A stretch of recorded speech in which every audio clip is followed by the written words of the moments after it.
Hello students, आप सभी का एक बार फिर से स्वागत है आपके अपने यूट्यूब चैनल आर्ट्स बाबा पे। आज हम लोग क्लास 12 की ज्योग्राफी के जो हमारा सेकंड चैप्टर है जिसका नाम है विश्व जनसंख्या घनत्व वितरण एवं विकास, इसके इंपॉर्टेंट क्वेश्चंस को देखेंगे। और अगर अभी तक आपने कुछ भी नहीं पढ़ा है और अभी आपको डर लग रहा है एग्जाम के लिए, तो आप सपोर्ट मटेरियल की सारी वीडियोस देख करके आप चीजों को समझ सकते हैं आसानी से। ठीक है, तो इसके इंपॉर्टेंट क्वेश्चंस को पढ़ेंगे। अगर आप चाहते हैं कि एमसीक्यू क्वेश्चंस की भी मैं वीडियो अपलोड कर दूं तो आप मुझे कमेंट बॉक्स में कमेंट कर दीजिएगा, नहीं तो आप वीडियो को रोक रख के इन सभी एमसीक्यू इंपॉर्टेंट एमसीक्यू क्वेश्चंस को देख सकते हो। ठीक है, और इनके आंसर्स यहां पे दिए हुए इन्हें भी देख सकते हो। ठीक है, तो चलिए वीडियो को शुरू करते हैं। और वीडियो को शुरू करने से पहले मैं आपको एक इंपॉर्टेंट बात बता देना चाहता हूं। जब भी आप इस वीडियो को देख रहे हो तो इसे लैंडस्केप मोड पे, मतलब फोन को ना ऐसे सीधे पे मत देखिए, वीडियो को टेढ़ा कर लीजिए ताकि आपको सभी अक्षर साफ साफ दिखाई दे। ठीक है, तो चलिए पहला क्वेश्चन देखते हैं। पहला क्वेश्चन क्या कह रहा है, जनसंख्या वृद्धि दर क्या है और जनसंख्या की धनात्मक और ऋणात्मक वृद्धि में क्या अंतर होता है। तो देखो, जनसंख्या वृद्धि दर क्या होता है, किसी क्षेत्र में निश्चित समय के दौरान जनसंख्या में होने वाले परिवर्तन को जनसंख्या वृद्धि कहते हैं। ठीक है, किसी भी क्षेत्र में जब निश्चित समय पे जनसंख्या में जो परिवर्तन होता है, वृद्धि होती है, उसी को जनसंख्या वृद्धि कहते हैं। जब जनसंख्या परिवर्तन को प्रतिशत में व्यक्त किया जाता है, उसी वृद्धि को ही ना जब परसेंटेज में निकाला जाता है तो उसे हम कहते हैं जनसंख्या वृद्धि दर। देखिए, दर जब लग जाए तो मतलब प्रतिशत में हो गए। ठीक है, जनसंख्या वृद्धि दर दो प्रकार के होते हैं, एक तो धनात्मक वृद्धि होती है और दूसरा होता है हमारा ऋणात्मक वृद्धि। तो जनसंख्या वृद्धि कितने तरह की होती है बच्चों, धनात्मक वृद्धि और ऋणात्मक वृद्धि। तो जनसंख्या की धनात्मक वृद्धि क्या होती है, किसी किसी दो समय अंतरालों के बीच जब जन्म दर ज्यादा हो और मृत्यु दर क्या हो, कम हो। मतलब जन्म दर जो है हमारा मृत्यु दर से अधिक होती है तो उसे हम कहते हैं धनात्मक वृद्धि दर। क्या कहते हैं बच्चों, धनात्मक वृद्धि दर। ठीक है, सेकंड देखते हैं, जनसंख्या की ऋणात्मक वृद्धि किसे कहते हैं, जब किसी दो समय अंतराल मतलब दो टाइम के गैप के बीच में जब जन्म दर कम हो और मृत्यु दर ज्यादा हो। जन्म दर कम है किससे, मृत्यु दर से, मतलब जन्म कम ले रहे हो लोग और मृत्यु ज्यादा क्यों, तो उसे कहते हैं हम ऋणात्मक वृद्धि दर। क्या कहते हैं बच्चों, ऋणात्मक वृद्धि। उम्मीद करता हूं समझ आ रही होगी चीजें। क्वेश्चन नंबर सेकंड देखिए, संसार में जनसंख्या प्रवास के प्रमुख अपकर्ष कारकों का वर्णन कीजिए। देखिए, प्रवास क्या होता है, जब किसी उद्देश्य के लिए जब कोई व्यक्ति एक स्थान से दूसरे स्थान जाता है तो उसे हम प्रवास कहते हैं। प्रवास दो तरह के होते हैं, आप्रवास और उत्प्रवास। आप्रवास का मतलब होता है आकर के बसना, उत्प्रवास मतलब जाकर के बसना। अपकर्ष का मतलब होता है, देखो जैसे कि मैं मूल रूप से बिहार का हूं। ठीक है, बिहार का हूं और मैं अभी वर्तमान में दिल्ली में रहता हूं, तो दिल्ली में कुछ ऐसी चीजें होंगी जो मेरे को बिहार से दिल्ली खींच के लेकर के आ गई है। मान लो आप यूपी से हैं और अगर आप अभी वर्तमान में दिल्ली में रहते हैं तो कुछ चीज दिल्ली में तो अच्छी होगी ना कि जो आप दिल्ली में रह रहे हैं, तो क्या ऐसी चीजें हैं जो दिल्ली में आकर्षित करती है, ऐसे कारकों को कहते हैं हम अपकर्ष कारक। ठीक है, ये इंपॉर्टेंट क्वेश्चन है, बोर्ड में आया हुआ है।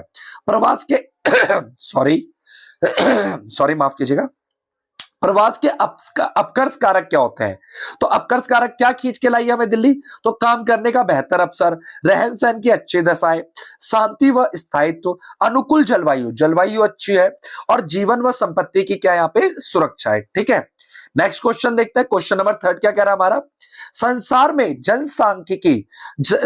में जनसंख्या प्रवास के प्रमुख प्रतिकर्ष कारक। अब देखिए, जैसा हमने पढ़ा था अपकर्ष कारक, अपकर्ष कारक क्या होते हैं, जो हमें आने के लिए मजबूर करते हैं, और प्रतिकर्ष कारक क्या होते हैं, जो किसी स्थान को हमें छोड़ने के लिए मजबूर करे।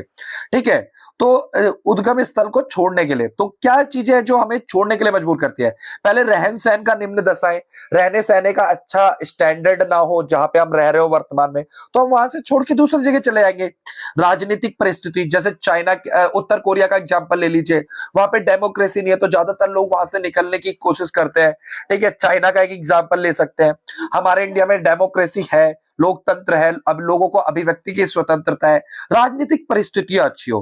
प्रतिकूल जलवायु का मतलब, देखिए एक होता है अनुकूल, अनुकूल का मतलब होता है अच्छी जलवायु, प्रतिकूल का मतलब होता है खराब जलवायु। खराब जलवायु होगी तो जाहिर सी बात है अपने आप स्थान को छोड़ के कहीं और चले जाएंगे। अगला प्राकृतिक विपदाएं, प्राकृतिक विपदा जैसे बाढ़ आना, सुनामी आना, इन सब कारणों से भी आप अपने मूल स्थान को छोड़ सकते हैं। महामारी के कारण छोड़ सकते हैं। ठीक है, आर्थिक पिछड़ापन, कोई इलाका इकोनॉमिक रूप से पिछड़ा हुआ है, ठीक है, अगला क्वेश्चन देखिए, क्वेश्चन नंबर 4 क्या कह रहा है हमारा, जनसंख्या में परिवर्तन के 3 प्रमुख कारकों को स्पष्ट कीजिए। तो जनसंख्या में परिवर्तन के 3 कौन कौन से कारक है, किन कारणों से जनसंख्या में चेंजेस आते हैं। तो देखिए, जन्म दर के कारण हो सकता है, मृत्यु दर के कारण हो सकता है, और प्रवास के कारण। ठीक है, अशोधित जन्म दर को प्रति हजार, अशोधित जन्म दर क्या होता है ये ध्यान दीजिएगा, प्रति हजार स्त्रियों के द्वारा जन्म दिए गए जीवित बच्चों के रूप में व्यक्त किया जाता है। अगर जन्म दर ज्यादा होगा, ज्यादा जीवित बच्चे पैदा होंगे, तो इससे जनसंख्या क्या हो जाएगी, वृद्धि हो जाएगी, अभी धनात्मक वृद्धि हो जाएगी, है ना। और मृत्यु दर, अगर मृत्यु दर ज्यादा हो जाएगी तो जनसंख्या में क्या जाएगी, कमी हो जाएगी। ठीक है, मृत्यु दर के ज्यादा होने से जनसंख्या में क्या जाती है, कमी घटती है। प्रवास, प्रवास से भी जनसंख्या में वृद्धि और कमी होती है।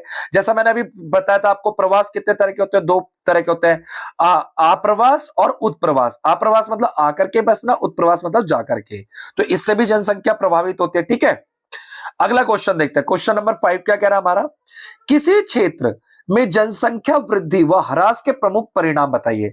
देखिए, किसी क्षेत्र में अगर जनसंख्या बढ़ जाती है तो उससे क्या होता है, और जनसंख्या कम हो जाएगी तो उससे क्या होगा।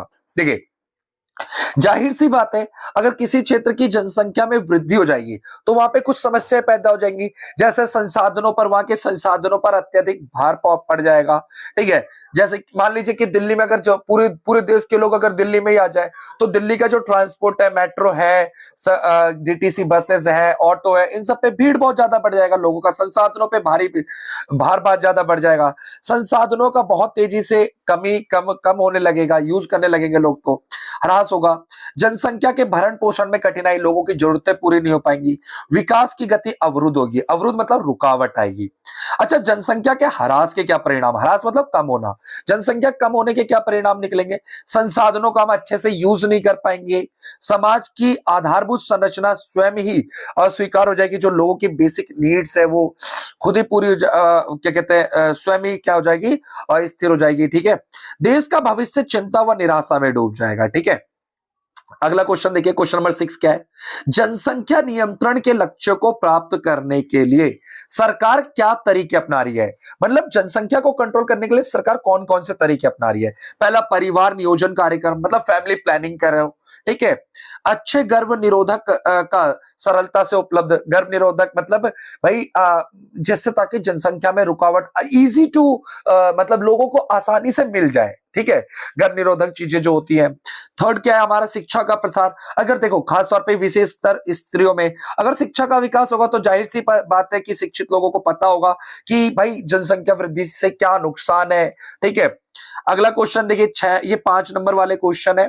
तो 5 नंबर का हमारा पहला क्वेश्चन क्या कह रहा है, विश्व में जनसंख्या के वितरण एवं घनत्व को प्रभावित करने वाले कारकों की विवेचना। ये बहुत इंपॉर्टेंट क्वेश्चन है बच्चों, जनसंख्या के घनत्व को प्रभावित करने वाले कारक। तो देखिए, कुछ प्राकृतिक कारक है। प्राकृतिक कारक में क्या आता है, उच्चवच। उच्चवच क्या होता है, देखो आपने देखा होगा भारत के उत्तरी, देखिए मैं एक बार बता देता हूं, ये हमारा मान लीजिए कि अपना भारत है। ठीक है, भारत के उत्तर में हिमालय पर्वतमाला है। ठीक है, उत्तर में हिमालय पर्वतमाला है, पर्वतीय क्षेत्र है, पठार, हमारा मध्य भाग जो है पठारी है, उबड़ खाबड़ है, कहीं पे मैदान है।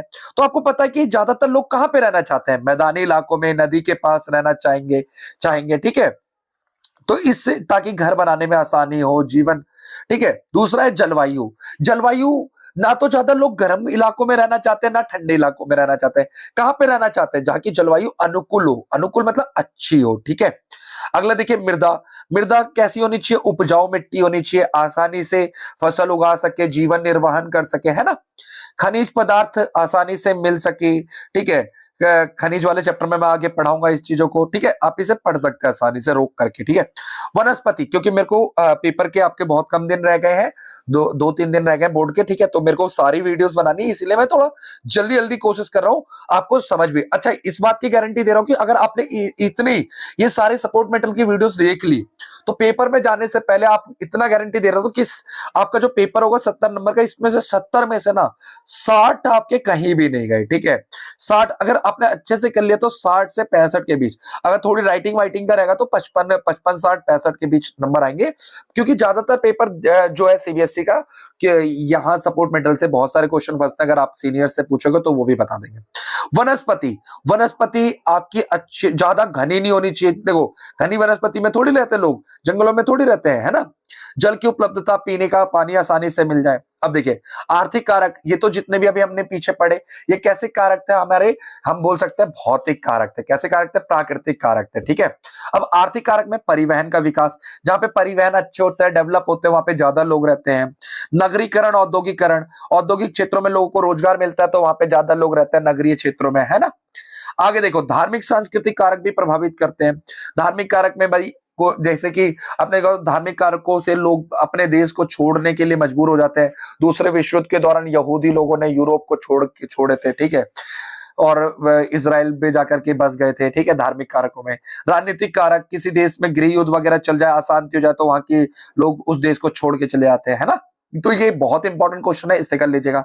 अगला क्वेश्चन देखिए, क्वेश्चन नंबर 2 है, ये 5वें नंबर का दूसरा क्वेश्चन है। किसी देश की जनसंख्या तीव्र गति से बढ़ने पर वहां के आर्थिक विकास पे क्या प्रभाव पड़ता है? देखिए अगर किसी देश की जनसंख्या अचानक से बहुत तेजी से बढ़ जाए तो क्या प्रभाव होगा? तो भाई भोजन की समस्या आ जाएगी, खाने पीने की चीजों में कमी आ जाएगी, आवास की समस्या, रहने की समस्या आ जाएगी, है ना, बेरोजगारी बढ़ जाएगी, लोगों को रोजगार नहीं मिलेगा, निम्न जीवन स्तर हो जाएगा, ठीक है, जनसंख्या और कृषि पे दबाव बढ़ जाएगा, बचत सेविंग कम होगी, सारा पैसा खर्चा हो जाएगा, स्वास्थ्य का निम्न स्तर हो जाएगा, है ना। आगे very very very very very very most important question, जनांकीय संक्रमण की अवस्थाओं को चित्र द्वारा स्पष्ट कीजिए। तो देखो जनांकीय संक्रमण क्या होता है, मैं शॉर्टकट में बता देता हूं। जनांकीय संक्रमण क्या होता है, ये सिद्धांत डब्ल्यू थॉमसन ई नेवेस्टन के द्वारा दिया गया था। ये सिद्धांत क्या कहता है कि भैया जो खेतीहर समाज है, ठीक है, वो औद्योगिक में बदल जाएगा, अशिक्षित है वो शिक्षित में बदल जाएगा, ठीक है, जो ग्रामीण है वो नगरीय में परिवर्तन, इसी पूरे प्रोसेस को। और हाँ, जो ये जो परिवर्तन आता है ये टोटल 3 अवस्थाओं में होता है। पहली अवस्था, इसको आप चित्र से समझिए, देखिए देखिए ये चित्र है, ठीक है। पहली अवस्था में क्या होता है, जन्म दर मृत्यु दर दोनों अधिक होता है। यह अवस्था अल्प विकसित देशों की होती है, जैसे बांग्लादेश हो गया। जन्म दर मृत्यु दर अगर दोनों ही ज्यादा है, जन्म भी ज्यादा ले रहे हैं, मर भी ज्यादा रहे, तो इससे क्या होगा, जनसंख्या या तो स्थिर रहेगी या बहुत कम हो जाएगी, ठीक है। दूसरा देखिए, अच्छा ऐसा होता क्यों है? ऐसा इसलिए होता है, जन्म दर ज्यादा क्यों होता है? क्योंकि शिक्षा का कमी है। दूसरा, मृत्यु दर ज्यादा क्यों? स्वास्थ्य सेवा की कमी है, ठीक है। अच्छा, दूसरे अवस्था में विकासशील देश होते हैं जहां पे जन्म दर ज्यादा है पर मृत्यु दर कम है, इसमें जनसंख्या का विस्फोट हो जाता है, इसमें भारत आ गया, विकासशील देश आते हैं, ठीक है। ऐसा क्यों होता है, जन्म दर ज्यादा क्यों है इसमें? क्योंकि भाई शिक्षा की कमी है। अब मृत्यु दर कम क्यों हो गया? फिर स्वास्थ्य अच्छा हो गया है। तीसरी अवस्था में जन्म दर मृत्यु दर दोनों कम होता है, ये विकसित देशों में होता है, जन्म भी कम लेते हैं, मृत्यु भी कम होती है, ठीक है। कनाडा, जापान, अमेरिका इसमें आते हैं, ठीक है। अच्छा, ये विकसित देशों में होता है। ऐसा क्यों होता है? क्योंकि यहाँ पे क्या होता है ना, शिक्षा भी बहुत उन्नत है और स्वास्थ्य भी बहुत उन्नत है, इसके कारण से, ठीक है।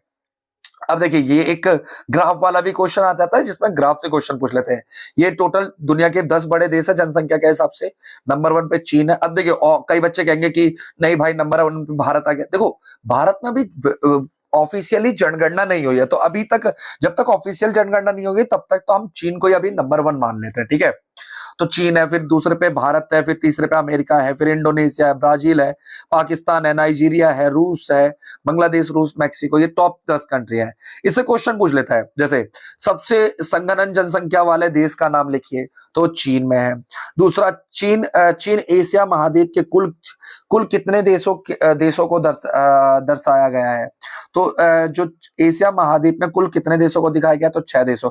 इस टॉप 10 कंट्रीज में से एशिया की कितनी कंट्रीज है? तो 6 कंट्रीज है। चीन एशिया में आता है, भारत एशिया में आता है, इंडोनेशिया एशिया में आता है, पाकिस्तान एशिया में आता है ना, बांग्लादेश एशिया में आता है, रूस एशिया में। अच्छा, रूस क्या है? रूस का जो पश्चिमी इलाका है वो यूरोप में आता है और पूर्वी इलाका एशिया में आता है, ठीक है। तो दोनों में काउंट कर लेते हैं।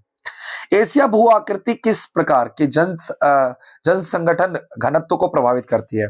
तो देखो, लोग समतल मैदानों में रहते हैं, मन ढालों जैसे इलाकों में एशिया के लोग रहते हैं। कृषि करना, सड़क निर्माण, उद्योगों को स्थापित करना आसान होता है मैदानी इलाकों में, इसलिए एशिया में रहते हैं।